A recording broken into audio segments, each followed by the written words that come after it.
नमस्कार, स्वागत है आपका नंबर 1 इंडिया न्यूज में। मैं हूं आपके साथ ममता रोज। आइए देखते हैं आज की कुछ अहम खबरें। राहुल गांधी से प्रवर्तन निदेशालय ईडी की पूछताछ और अग्निपथ योजना के विरोध में सोमवार को कांग्रेस ने जंतर मंतर पर सत्याग्रह किया। इस दौरान पार्टी के युवा नेता सचिन पायलट ने अग्निपथ योजना को लेकर मोदी सरकार को कटघरे में खड़ा किया। उन्होंने कहा कि ये योजना सीमा पर डटे फौजियों के साथ खिलवाड़ है। पायलट ने हिंसा कर रहे युवाओं से भी अपील की है कि वे हिंसा का रास्ता छोड़ दें। कांग्रेस पार्टी उनके संघर्ष में साथ खड़ी है। आइए देखते हैं पूरी खास रिपोर्ट। पूरे भारतवर्ष के 125 करोड़ लोग इस बात को समझते हैं, जानते हैं और हमसे इख्तियार करते हैं कि आज देश की केंद्र की सरकार ने जो अनावश्यक दबाव बनाकर अपने विरोधियों पर दबाव बनाने की जो कोशिश की है, उसका विरोध आज हम लोग करने जा रहे हैं।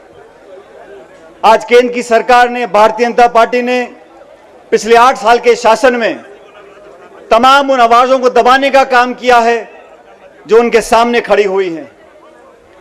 8 साल के शासन में उन्होंने कोई कसर नहीं छोड़ी। देश के किसानों पर, नौजवानों पर, मध्यम वर्ग पर हर प्रकार का आक्रमण किया और जब चुनाव आते हैं तो ध्रुवीकरण कर वोट लेने का काम किया।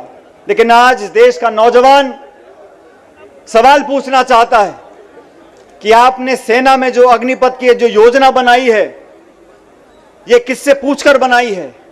घोषणा सरकार ने करी और कल उस योजना का बचाव करने के लिए आपने फौजियों को भेज दिया। ये घोषणा प्रशासनिक है और राजनीतिक है।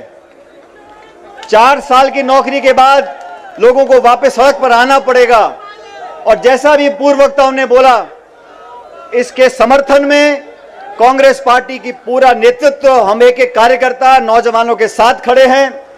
कल इसी मंच से आदरणीय प्रियंका गांधी जी ने अपील करी है कि सभी नौजवान शांति और अमन चैन बनाकर रखें। हिंसा किसी भी सवाल का जवाब नहीं हो सकता। सरकारी संपत्ति को नष्ट करना, हम इसको गलत मानते हैं और सबसे विनम्र निवेदन करते हैं कि शांति बनाकर रखें। लेकिन नौजवान आज देश का आक्रोशित है, असुरक्षित है, अपने भविष्य के लिए चिंतित है। आपने जो खिलवाड़ किया है, यह सिर्फ भर्ती की प्रक्रिया नहीं है, आपने नौजवानों के सपनों के साथ खिलवाड़ किया है। आपने हमारे ग्रामीण क्षेत्र से जिन किसानों के बच्चे फौज में भर्ती होना चाहते थे, अपनी भारत माता के लिए शहादत देने के लिए तैयार होना चाहते थे, आपने उनके साथ धोखा किया है। हम भी चाहते हैं कि फौज में नौजवान और लोग जमें, लेकिन भारत की सरहद एक तरफ चीन है, एक तरफ पाकिस्तान है।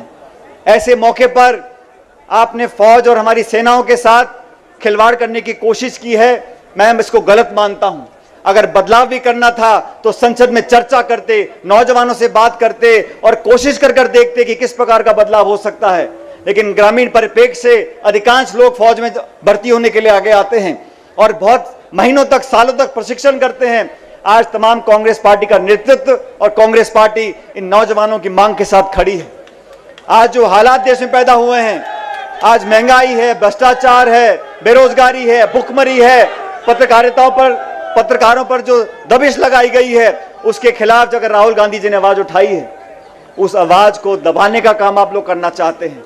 साथियों, मुझे याद है जब देश का हमारा संसद यहाँ पीछे लोकतंत्र का मंदिर है, यहां पर जब आतंकवादियों ने हमला किया था, अटल बिहारी वाजपेयी उस समय प्रधानमंत्री थे, सोनिया गांधी जी नेता प्रतिपक्ष थी।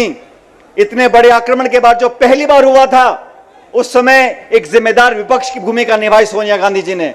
उन्होंने सदन में खड़े होकर कहा था कि वाजपेयी जी, आप भाजपा के प्रधानमंत्री हो, लेकिन आज देश पर हमला हुआ है, पूरी कांग्रेस पार्टी सरकार के साथ खड़ी है, पाकिस्तान को मुंह तोड़ जवाब दो।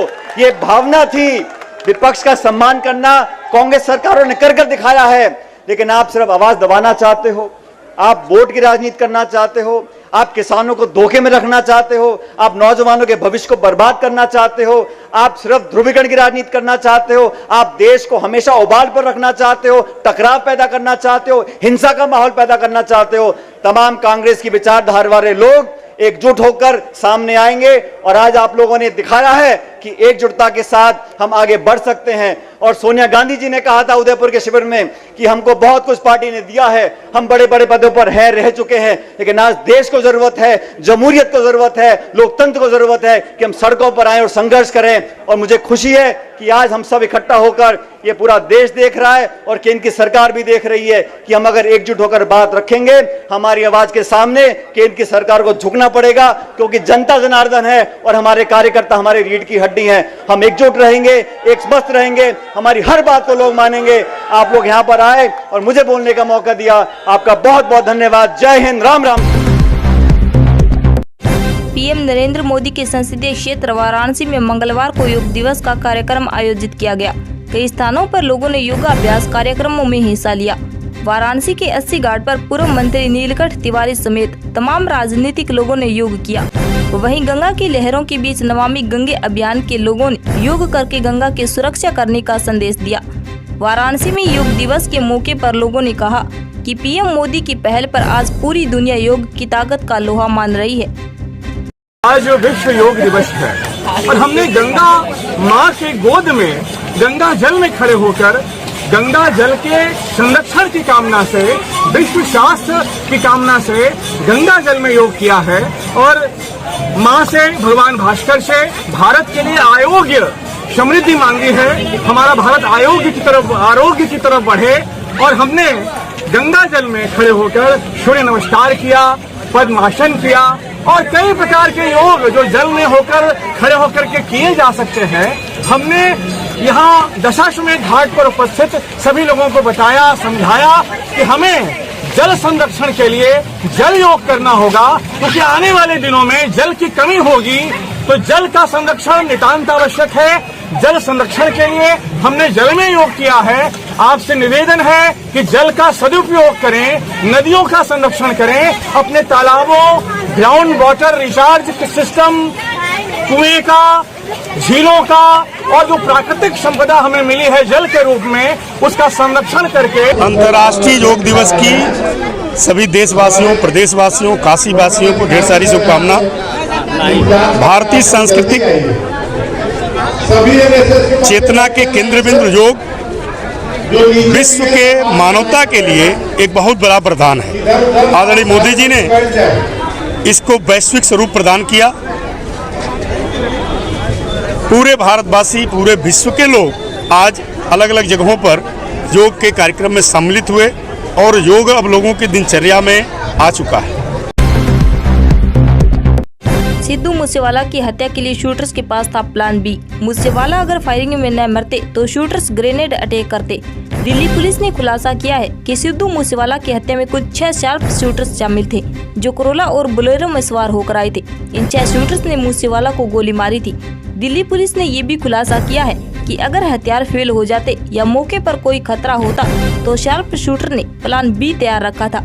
प्लान बी के तहत ये शूटर्स मूसेवाला पर ग्रेनेड अटैक कर देते। राजधानी दिल्ली और एनसीआर में पिछले दिनों बारिश से लोगों को गर्मी से थोड़ी राहत मिल गई है। इस बीच मौसम विभाग ने कई अन्य राज्यों के लिए बारिश का अलर्ट जारी किया है। भारतीय मौसम विज्ञान विभाग ने कहा कि भारत के पश्चिमी तट पर अगले 5 दिनों के दौरान भीषण बारिश हो सकती है। साथ ही कहा कि भारत के उत्तरी, मध्यम और पूर्वी हिस्सों में भी आने वाले दिनों में गर्ज के साथ बौछारें पड़ने की संभावना है। देश की सेवा में समर्पित होने की इच्छा रखने वाले उम्मीदवारों के लिए खुशखबरी है। भारतीय वायुसेना ने अग्निपथ योजना के तहत अग्निवीरों की भर्ती के लिए आवेदन से जुड़ा बड़ा अपडेट जारी किया है। वायुसेना ने बताया कि इस भर्ती के लिए आवेदन ऑनलाइन रूप में होंगे।